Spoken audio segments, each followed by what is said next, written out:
क्या हाल चाल है बाबू लोग? बढ़िया है। उम्मीद करते हैं घर पे मन लगा के पढ़ रहे होंगे। पक्का? चलो, क्या देख कर हंस रहे हो? अच्छा, आज पगड़ी नहीं लगा है। है ही नहीं यार, क्या करें।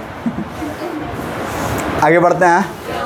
कल किसी को चोट लग गया था तो अब उन पगड़ी हम दे दिए उन्हीं को, गमछी से पोंछ ओछ के उनको क्या किए, दे दिए। चोट वोट लग गया था, ब्लड व्लड निकल रहा था, तो अब फिर आज दूसरा कोई लेके अभी तक आया नहीं है। बोले हैं कि एक लेके आओ भाई, ठीक, तो अभी तक आया नहीं है, इसलिए पगड़ी नहीं लग पाई। बाकी कोई बात नहीं है, हेल्प करना चाहिए, समझ में आ रहा है ना।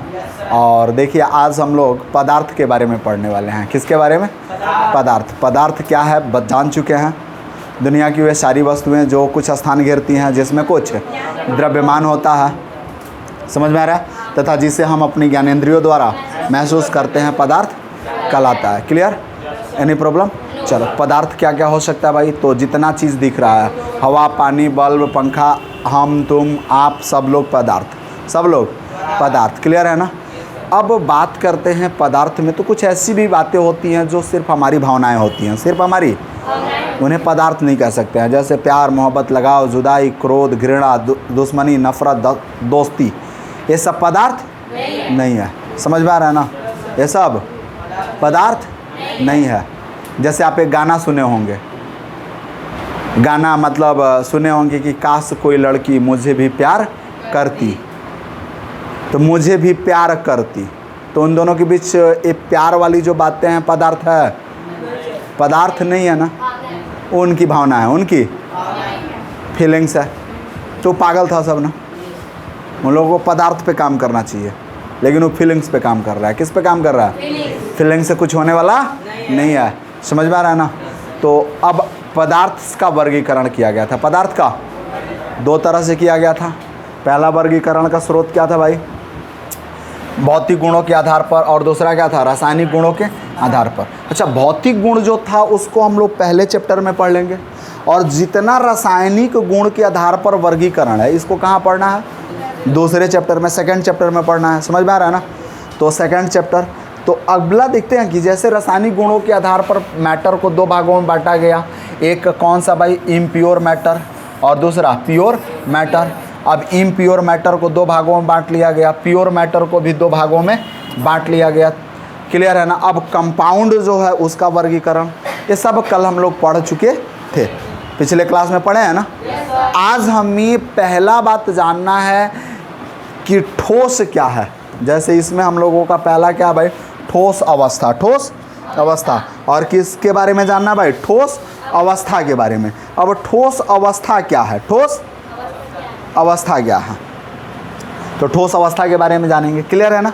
चलो, ठोस अवस्था के बारे में जानते हैं। फटाफट हेडिंग डाल लो मेरे साथ, फटाफट फटाफट फटाफट कर लो हेडिंग। क्या हेडिंग करोगे भाई? सबसे पहले कि कुछ बातें, पहले पॉइंट बना लो। पहला पॉइंट कि कुछ दार्शनिक लोग थे, कुछ दार्शनिक लोग थे। अब दार्शनिक बने जानते हो ना, फिलोसफर, जो कुछ शोध कार्य करते हैं, अपनी अंतरात्मा से, अपने मनोवृत्ति से कुछ सोचते हैं, कुछ पर गहन अध्ययन करते हैं, और कुछ उन बात सोचने के बाद निराकरण करते हैं और एक बात बताते हैं। इन्हीं को हम फिलोसफर कहेंगे। ये फिलोसफर भारतीय थे, यूनानी फिलोसफर थे। इन लोगों ने सोचा कि पूरा ब्रह्मांड, पूरा 5 चीज़ों से मिलकर बना है। किससे मिला है भाई? 5 चीज़ों से मिलकर बना है। पहला इन्होंने बताया, क्षिति, जल, पावक, गगन, समीरा। क्लियर है ना। पंच तत्व मिल यह अधम शरीरा। और अधम शरीरा का इन्होंने बताया कि पूरा संसार, पूरा संसार कितने चीज़ों से मिलकर बना है? 5 चीज़ों से। क्या क्या बताया इन्होंने? तो देखो भाई, पहला तो इन्होंने नाम बताया क्षिति। क्या बताया? क्षिति, जल, पावक, गगन और समीरा। समीरा को समीर लिख देते हैं।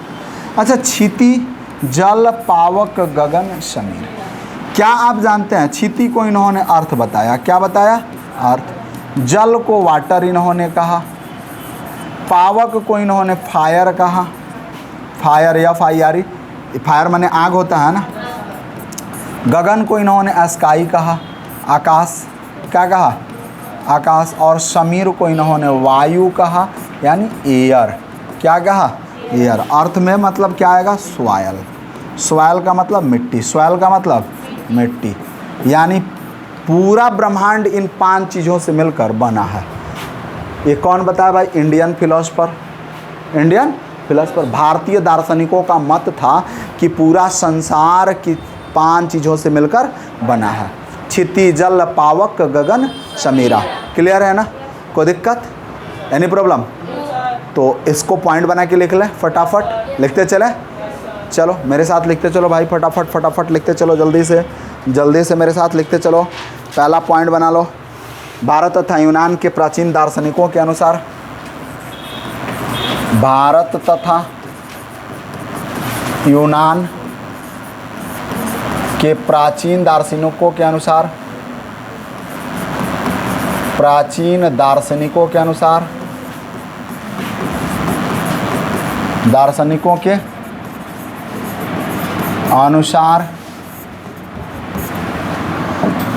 अनुसार क्या पॉइंट बनाएंगे भाई, क्या पॉइंट बनाएंगे कि पदार्थ में मूल 5 तत्व अनुसार, पदार्थ मूल 5 तत्व, 5 तत्व। और 5 तत्व में क्या क्या उन्होंने बताया, तो पहले बताया पृथ्वी, ठीक है ना, पृथ्वी को क्या इन्होंने लिखा, अर्थ। उसके बाद जल, जल को क्या लिखा इन्होंने, वाटर। फिर पावक, पावक को इन्होंने लिखा आग, और आग को FIRE फायर। उसके बाद से फिर गगन, गगन, गगन को इन्होंने क्या लिखा भाई, आकाश। गगन को क्या लिखा, आकाश। और स्काई, SKY हो गया गगन। उसके बाद समीर, समीर को इन्होंने क्या लिखा भाई, वायु। क्या लिखा, वायु। वायु को क्या कहा गया भाई, एयर। से मिलकर बना है, से मिलकर बना है, बना है। यानी पदार्थ इन 5 तत्वों से मिलकर बना है। यानी पदार्थ मूल 5 तत्व, मूल 5 तत्वों से मिलकर बना है। क्या क्या 5 तत्व हो गया भाई, तो 5 तत्वों को उन्होंने नाम किस प्रकार दिया, तो क्या दिया भाई, तो सबसे पहले एक श्लोक बना दिया।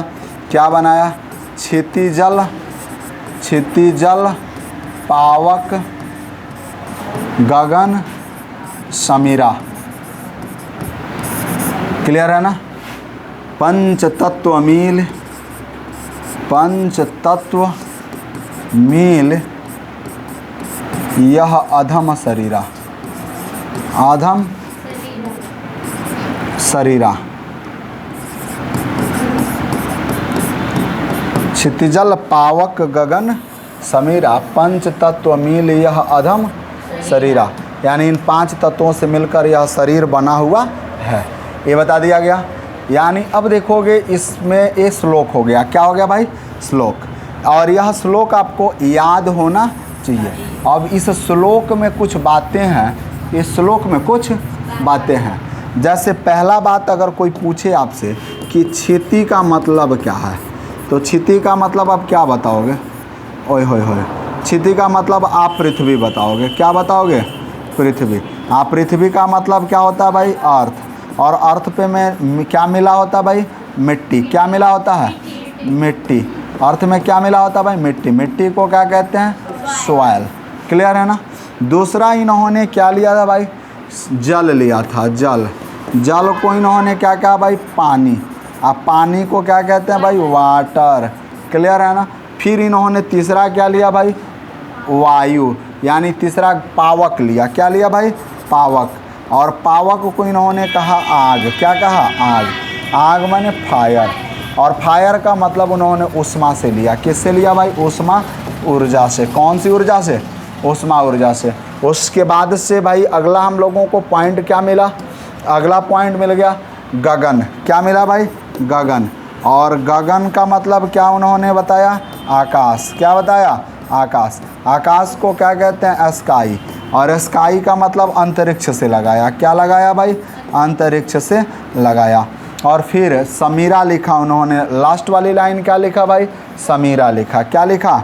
समीर। यानी समीर का मतलब क्या है भाई? वायु। वायु का मतलब हवा। क्या है भाई? हवा। और हवा को क्या कहते हैं? एयर। क्लियर है ना? कोई दिक्कत? यानी ये 5 तत्व, इनको क्या कहा गया भाई? पंच तत्व। क्या कहा गया? पंच तत्व। और इन्हीं पंच तत्वों से मिलकर एलिमेंट बना हुआ, एलिमेंट कह रहे मैटर बना हुआ है। क्लियर है? समय बदला, समय बदला। फिर डाल्टन महोदय ने बताया कि पदार्थ का सबसे सूक्ष्मतम कण परमाणु होता है। पदार्थ का सबसे सूक्ष्मतम कण परमाणु होता है, यानी पदार्थ परमाणुओं से मिलकर बना होता है। हालांकि महर्षि कणाद ने 400 BC पूर्व बता दिया था इस बात को कि पदार्थ के सबसे सूक्ष्मतम कण को परमाणुस कहा जाता है। क्या कहा जाता है? परमाणुस। एटोमिसिटी, सबसे सूक्ष्मतम कण, स्मॉलेस्ट पार्टिकल। काटते जाओ काटते जाओ काटते जाओ काटते जाओ, यानी इस पेन का सबसे लास्ट पार्टिकल जो मिलेगा उसको क्या कहेंगे हम? परमाणु कहेंगे। क्या कहेंगे? परमाणु। क्लियर है ना? तो अब आगे बढ़ते हैं। तो महर्षि कणाद के अनुसार कुछ बातें मिली, समझ में आ रहा है ना? तो उस पर भी चर्चा करते हैं। फटाफट आप पहले इसको नोट कर लें। चलिए pause the video, note it down please. जल्दी से वीडियो पॉज कीजिए, नोट कीजिए। हो गया बाबू लोग? आगे बढ़ें। चलो बाबू, हो गया? आगे बढ़ते हैं। तो यहाँ थोड़ा सा एरर हुआ था, इसको आप लोग छीती बना लेंगे। क्या बनाएंगे? छीती। क्लियर है?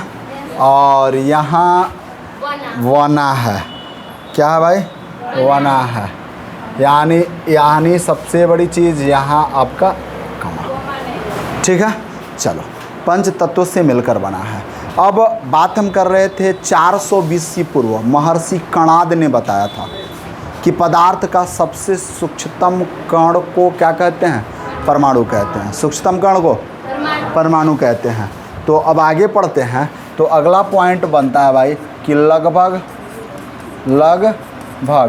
400 ईस्वी पूर्व, 400 ईस्वी पूर्व, और 400 ईस्वी पूर्व को BC लिखते हैं। BC का मतलब बिफोर क्रिस्ट होता है।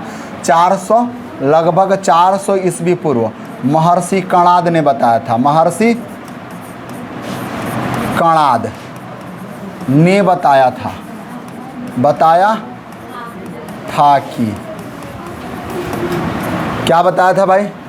कि पदार्थ का सबसे सूक्ष्मतम कण, पदार्थ का सबसे सूक्ष्मतम या अंतिमवा कण लिखेंगे भाई कि पदार्थ का सबसे अंतिम कण, सबसे अंतिम कण को परमाणुस कहते हैं। क्या कहते हैं भाई? परमाणुस।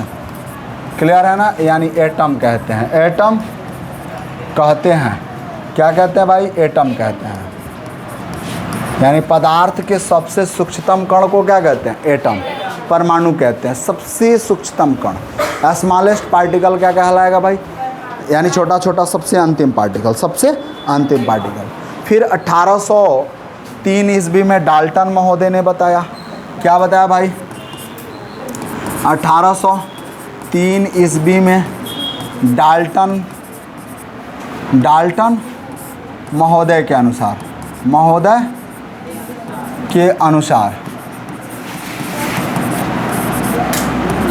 पदार्थ अविभाज्य कणों से मिलकर बना होता है। पदार्थ किससे मिलकर बना होता है भाई? पदार्थ अविभाज्य कणों से मिलकर बना होता है। पदार्थ अविभाज्य, अविभाज्य का मतलब, अविभाज्य का मतलब जो विभाजित ना हो, जो विभाजित न हो, विभाजित न हो, यानी अविभाज्य कणों से मिलकर बना होता है। कणों से मिलकर बना होता है, जिसे परमाणु कहते हैं। जिसे क्या कहते हैं भाई? परमाणु कहते हैं। यानी पदार्थ अविभाज्य कणों से मिलकर बना होता है, जिसे क्या कहते हैं? परमाणु कहते हैं। यानी डाल्टन बाबा के अनुसार आप देखोगे कि परमाणु को इन्होंने बताया एटम, परमाणु को क्या बताया एटम, और एटम को इन्होंने कहा ए प्लस टॉम, ए प्लस टॉम, और ए का मतलब हो गया इन्होंने कहा कैन नॉट, कैन नॉट, और टॉम को इन्होंने कहा कट, टॉम को इन्होंने क्या कहा कट, यानी कैन नॉट कट, यानी कैन नॉट कट का मतलब कि not divisible, not divisible, not divisible का मतलब अविभाजित, अविभाजित, अविभाजित। अब तो समझ में आ रहा है ना। यानी डाल्टन महोदय ने बताया कि परमाणु अविभाज्य पदार्थ, पदार्थ अविभाज्य कणों से मिलकर बने होते हैं, जिसे क्या कहते हैं परमाणु कहते हैं। अब तो समझ में आ रहा है ना। अब प्रत्येक पदार्थ की पहचान उनके गुणों के आधार पर की जाती है। इसका मतलब कि प्रत्येक पदार्थ के गुण अलग अलग होते हैं, प्रत्येक पदार्थ के गुण अलग अलग होते हैं। क्लियर है ना। तो इस पॉइंट को भी लिखते हैं भाई, इस पॉइंट को भी लिखते हैं। अब आगे नोट बना के लिखेंगे भाई, क्या बनाकर लिखेंगे कि विभिन्न पदार्थों की पहचान अलग अलग गुणों के आधार पर होती है। विभिन्न पदार्थों की पहचान, पदार्थों की पहचान अलग अलग गुणों के आधार पर होती है, अलग अलग गुणों के आधार पर होती है, गुणों के आधार पर होती है।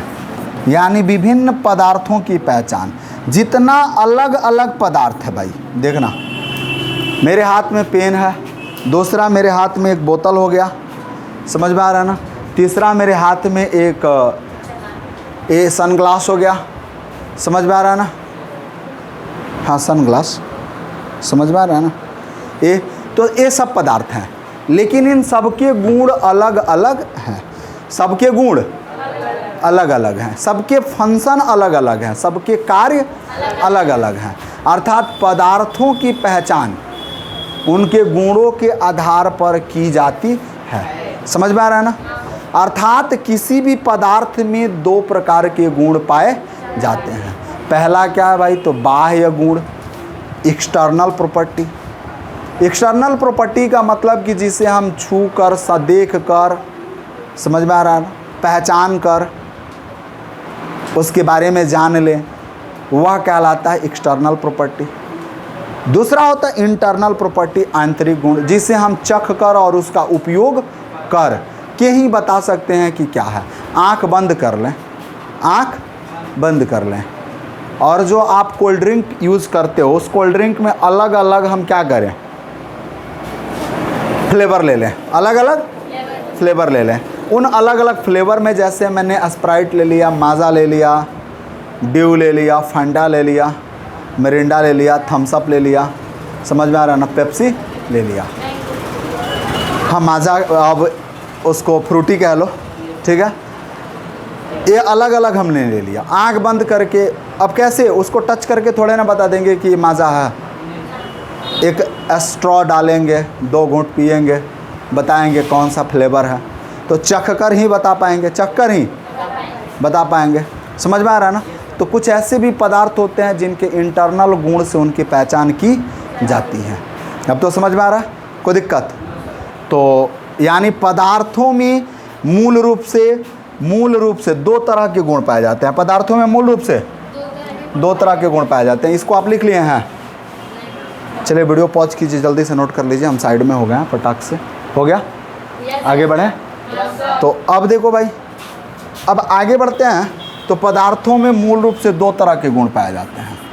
चलो भाई, अगला पॉइंट कहता है कि पदार्थों में मूल रूप से 2 तरह के गुण पाए जाते हैं। पदार्थों में मूल रूप से 2 तरह के गुण पाए जाते हैं। गुण पाए जाते हैं। कितने तरह के गुण पाए जाते हैं भाई? 2 तरह। अब देखो भाई, बात करते हैं गुण की। गुण को क्या कहते हैं भाई? प्रॉपर्टीज। गुण को क्या कहते हैं? और कितने तरह का प्रॉपर्टी होता है भाई? दो तरह का। पहला गुण क्या होगा भाई? बाह्य गुण। क्या हो जाएगा? बाह्य गुण। यानी पहला होगा बाह्य गुण, जिसको एक्सटर्नल प्रॉपर्टी कहते हैं। एक्सटर्नल, या और में इसी को कुछ लोग मेरे हैं, इसको एक्सटर्नल प्रॉपर्टी को कुछ लोग क्या कहते हैं भाई? और में देखना भौतिक गुण भी कहते हैं। क्या कहते हैं भाई? भौतिक गुण। भौतिक गुण यानी इसको कहते हैं फिजिकल प्रॉपर्टी। फिजिकल प्रॉपर्टीज कहते हैं। क्लियर है ना? भौतिक गुण, इसको क्या कहते हैं भाई? भौतिक गुण कहते हैं। दूसरा होता है भाई इंटरनल प्रॉपर्टी। दूसरा क्या होता है? यहाँ इंटरनल प्रॉपर्टी होता है। इंटरनल प्रॉपर्टीज होता है, जिसको आंतरिक गुण कहते हैं। क्या कहते हैं? आंतरिक गुण कहते हैं। Internal property. दूसरा क्या होता है भाई? इंटरनल प्रॉपर्टी, जिसको आंतरिक गुण कहते हैं। या इसी को कुछ लोग और में कहते हैं मेरे भाई, और में इसी को कुछ लोग रासायनिक गुण कहते हैं। क्या कहते हैं? रासायनिक गुण, यानी केमिकल प्रॉपर्टी कहते हैं। केमिकल प्रॉपर्टीज कहते हैं। इसी को क्या कहा जाता है? केमिकल प्रॉपर्टीज कहा जाता है। यानी पदार्थ में कितने तरह के गुण हो गए भाई? दो तरह के, एक फिजिकल प्रॉपर्टी, एक केमिकल प्रॉपर्टी। क्लियर है ना? कोई दिक्कत? अब पहला हमें जानना है बाह्य गुण क्या है, फिजिकल प्रॉपर्टी क्या है। तो चलो फटाक से इसको नोट करो। पहला के बारे में हम लोग जानकारी लेते हैं।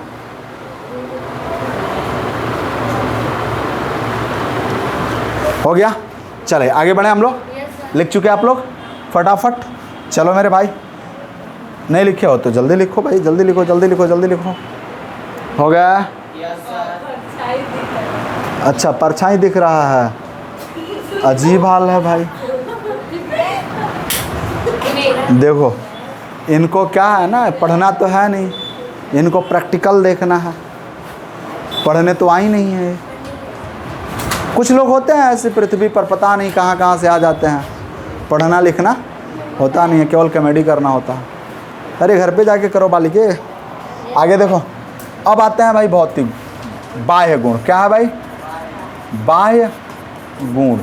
और बाह्य गुण को एक्सटर्नल प्रॉपर्टी कहते हैं। हाँ बोलिए।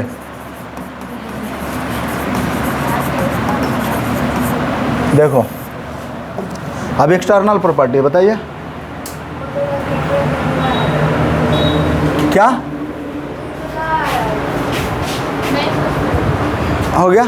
बाह्य गुण। कौन सा गुण?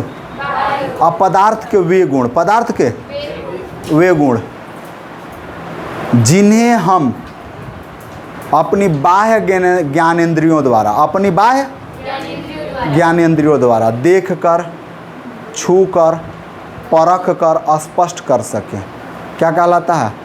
बाह्य गुण कहलाता है। तो डेफिनेशन में लिखेंगे पदार्थ के वे गुण जो हमारी, पदार्थ के वे गुण, पदार्थ के वे गुण, वे गुण जो हमारी नग्न आँखों, नग्न आँखों का मतलब होता ओपन आई, ओपन आई, नग्न आँखों या बाह्य ज्ञानेंद्रियों द्वारा, बाह्य ज्ञानेंद्रियों द्वारा, ज्ञानेंद्रियों द्वारा छू कर, परख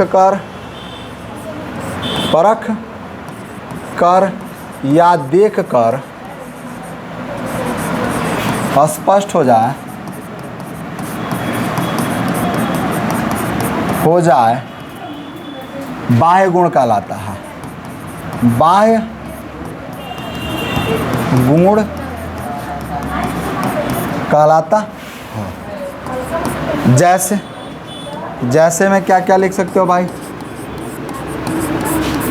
यानी पदार्थ का वह गुण जो हमारी नग्न आँखों, ओपन आई द्वारा या बाह्य ज्ञानेंद्रियों द्वारा छू कर, परख कर, देख कर स्पष्ट हो जाए। जैसे रूप, उसका शेप देखेंगे तभी तो पता चलेगा कि चश्मे का शेप कैसा है, बोतल का शेप कैसा है, पंखे का शेप कैसा है। समझ में आ रहा है ना? कोई दिक्कत? रंग, आकार, आकार का मतलब साइज, आकार का मतलब साइज। तो अब देखोगे भाई, जैसे आकृति को लेते हैं, क्या लेते हैं भाई? आकृति। आकृति को क्या लिखते हैं भाई? शेप। रंग, रंग को क्या कहते हैं भाई? कलर। उसके बाद से आकार, आकार को क्या कहते हैं भाई? साइज। ये सब देखकर हम क्या कर सकते हैं? पदार्थों के आकृति, रंग, आकार देखकर बता सकते हैं, अलग अलग उनमें अंतर कर सकते हैं। क्लियर है? दूसरा है भाई अंतः गुण, जिसे परखना पड़ेगा, चखना पड़ेगा। समझ में आ रहा है? उसके आंतरिक गुण होने चाहिए, आंतरिक गुण होने चाहिए। क्लियर है ना? तो चलो दूसरा हम लोग हेडिंग बनाएंगे आंतरिक गुण का। क्या हेडिंग बनाएंगे भाई? आंतरिक गुण। पहला हो गया। दूसरा बनाएंगे आंतरिक गुण। आंतरिक गुण जिसको क्या कहते हैं भाई? Internal property. Internal properties. और इंटरनल प्रॉपर्टीज में क्या क्या आएगा? तो पदार्थ के वे गुण जिनका उपयोग करने पर हमें उसके बारे में पता चलता है। अब यहाँ अगर हम बात करें तो सीधा डेफिनेशन क्या बनाएंगे? पदार्थ के वे गुण, पदार्थ के वे गुण जिनका उपयोग करने पर ही हमें जानकारी प्राप्त होता है, जिन्हें हमारे द्वारा उपयोग करने पर, हमारे द्वारा उपयोग करने पर ही उसके बारे में जानकारी प्राप्त हो, जानकारी प्राप्त हो। क्या कहलाता है भाई? पदार्थ के आंतरिक गुण कहलाते हैं। पदार्थ के आंतरिक गुण कहलाते हैं, यानी जिनका हम उपयोग करें। क्या करें भाई? उपयोग। यूज समझते हो ना? यूज का मतलब उपयोग करें। जैसे मान लो हमने क्या किया, दो जगह छोटे छोटे पाउडर ले लिए, एक नमक का पाउडर ले लिया और एक चीनी का पाउडर ले लिया। देख के पता चलेगा नमक है कि चीनी है? नहीं पता चलेगा ना? तो चखना पड़ेगा, चखना पड़ेगा। क्लियर है कि नहीं क्लियर है? चलो लाल मिर्च का हम लोग सॉस बना लिए और टमाटो का सॉस बना लिए, देख के पता चलेगा? उसको तो चखेंगे ना। तो एक चखेंगे तो तनी मीठा लगेगा और एक हाँ करना पड़ेगा। तो चखने के बाद, यानी उसका उपयोग करने के बाद हमें पता चलेगा। कपड़े को देख के हम थोड़े ना बता सकते हैं कि कपड़ा हमारे लिए कंफर्टेबल है कि अनकंफर्टेबल है। तो यानी उस कपड़े को क्या करना पड़ेगा? उपयोग करना पड़ेगा, अपने शरीर पे रखना पड़ेगा। गर्मी के मौसम के लिए कंफर्टेबल है कि ठंडी के मौसम के लिए कंफर्टेबल है। जैसे ऊनी वस्त्र ठंडी के लिए कंफर्टेबल होते हैं और सूती वस्त्र गर्मी के लिए कंफर्टेबल होते हैं। तो ये कैसे पता चला? उनका उपयोग किया गया। बाकी ऐसे तो पता चला कि लाल रंग का है, गुलाबी रंग का है, पिंक कलर का है। यानी पिंक कलर बड़ा पसंद होता है लड़कियों को। जैसे कैसे पिंक कहे तले एकदम खुश हो गई सब, यानी इनके मुंह पे जो उदासी छाई थी ना, वो हरियाली में बदल गई। तो पिंक कलर समझ में आ रहा है कि नहीं आ रहा? यानी पदार्थों के उपयोग करने के बाद गुणों की जानकारी प्राप्त हो तो उसको क्या कहेंगे हम? आंतरिक गुण कहेंगे। और जिसको छूकर देखकर पता कर लें उसको क्या कहेंगे? बाह्य गुण कहेंगे। क्लियर है? कोई दिक्कत? जैसे में क्या लिखोगे भाई? स्वाद लिख सकते हो ना। जैसे अगर स्वाद पता करना है तो स्वाद में क्या आएगा? या तो मीठा आएगा, या तीखा आएगा, या कड़वा आएगा। यही ना हो सकता है? मीठा, तीखा, कड़वा। हाँ, या खट्टा हो सकता है, और कुछ हो सकता है? कड़वा, चढ़िए, कड़वा हो गया। कोई दिक्कत? खट्टा हो सकता है, यही ना हो सकता है? कोई दिक्कत? तो ये पदार्थ के अंतः गुण हो गए, पदार्थ के। अब हमें पढ़ना है पदार्थ का भौतिक स्वरूप, पदार्थ का भौतिक स्वरूप। तो पहले इसको नोट कर लो, वीडियो पॉज करके नोट कर लो, उसके बाद हम लोग पढ़ते हैं।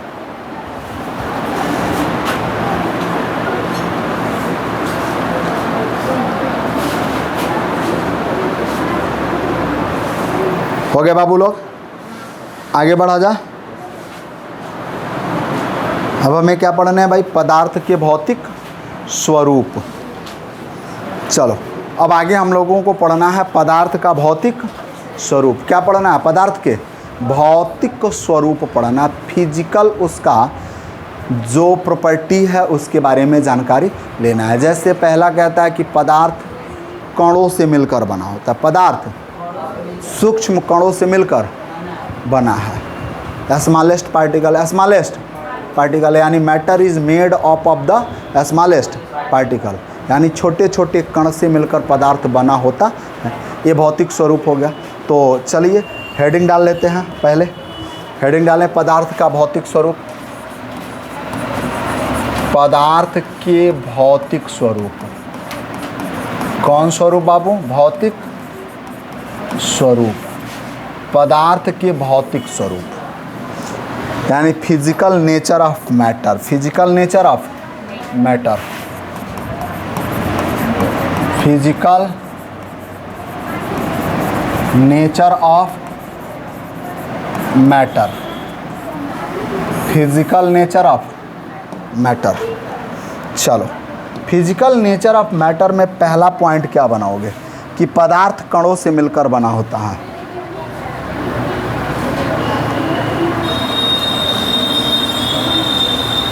पदार्थ सूक्ष्म कणों से मिलकर बना होता है। पहला पॉइंट लिखेंगे, पदार्थ सूक्ष्म कणों से मिलकर बना होता है, बना होता है। यानी इंग्लिश में क्या लिखेंगे भाई? Matter is made up of the smallest particles, smallest particles, यानी मैटर स्मॉलेस्ट पार्टिकल से मिलकर बना होता है, सूक्ष्म कणों से मिलकर बना होता है। पहली बात समझ में आ गई। अब दूसरा क्या है भाई कि अब इसमें थोड़ा सा एक एग्जाम्पल समझें। तो एग्जाम्पल कहता है कि जैसे अगर हम क्या करें, सूक्ष्म कणों की चर्चा करें, तो जल का एक बूंद, जल की एक छोटी सी बूंद में, बूंद यहाँ से टपके तो लगभग उसमें 10 के पावर 22 कण उपस्थित होते हैं। कितने कण उपस्थित होते हैं? 10 के पावर 22 कण उपस्थित होते हैं। इसका मतलब कि कितना पार्टिकल हो गया, कितना पार्टिकल हो गया। समझ में आ रहा है ना? तो जैसे में देख लें कि जल की एक छोटी सी बूंद में, छोटी सी बूंद, छोटी सी बूंद में, यानी जल की एक छोटी सी बूंद में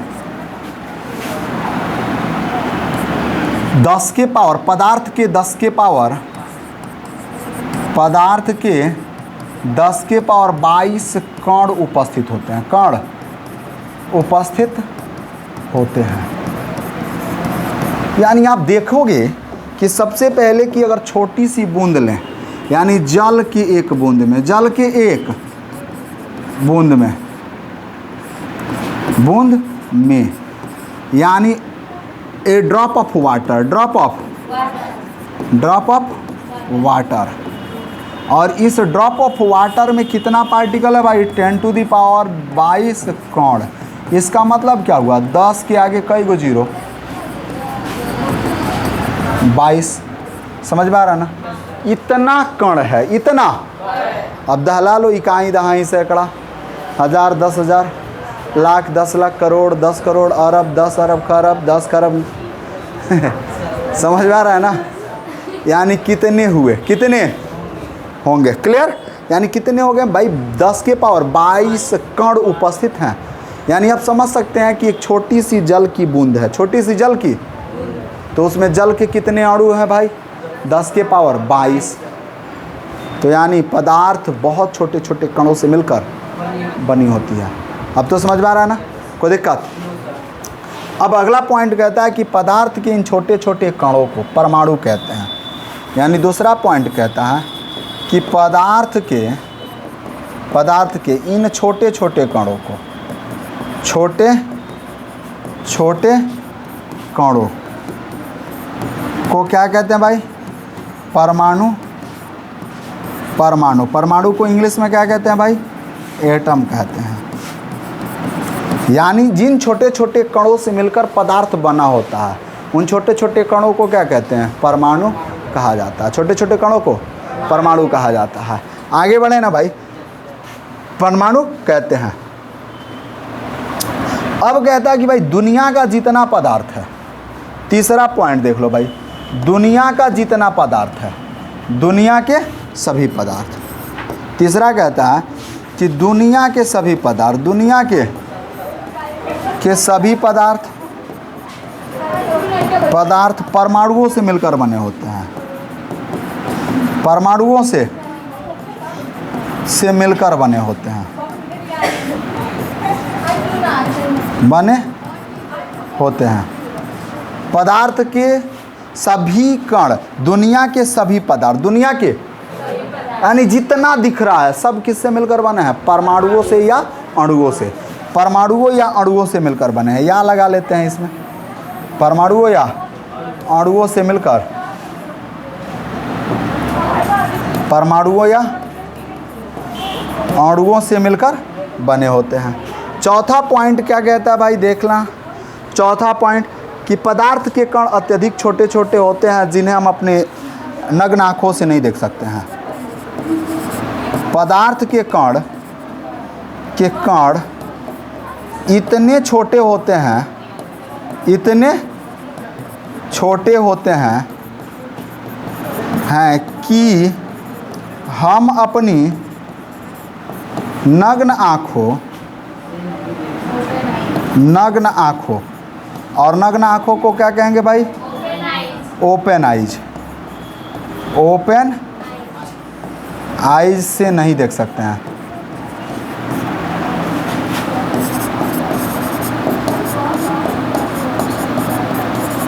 इतनी बात समझ में आ रही है ना? यानी पदार्थ के कण इतने छोटे होते हैं, समझ में आ रहा है ना? हाउ स्मॉलेस्ट, इतने छोटे होते हैं कि हम इनको अपनी आँखों से नहीं देख पाएंगे। समझ में आ रहा है ना? अब 10 के पावर जल की एक बूंद को 10 के पावर 22 भागों में बांट दो, तो एक भाग को हम देख पाएंगे? कभी नहीं देख पाएंगे। समझ में आ रहा है ना? कोई दिक्कत? तो ये पदार्थ का कुछ भौतिक स्वरूप रहा, पहले आप इसे नोट कर लें, ठीक है? कोई दिक्कत? चलो जल्दी से नोट करो भाई। हो गया? आगे बढ़ा जाए? चलो अब आगे बढ़ते हैं मेरे बाबू लोग। तो अब देखिए बाकी अभी और भी बहुत सारे इसके भौतिक स्वरूप हैं। थोड़ा समय का अभाव है, इसलिए आज के क्लास में सिर्फ इतना ही। हंसते रहिए, मुस्कुराते रहिए, यूँ ही पीसीएम क्लासेज में पढ़ने आते रहिए। जय हिंद, जय भारत। चलो।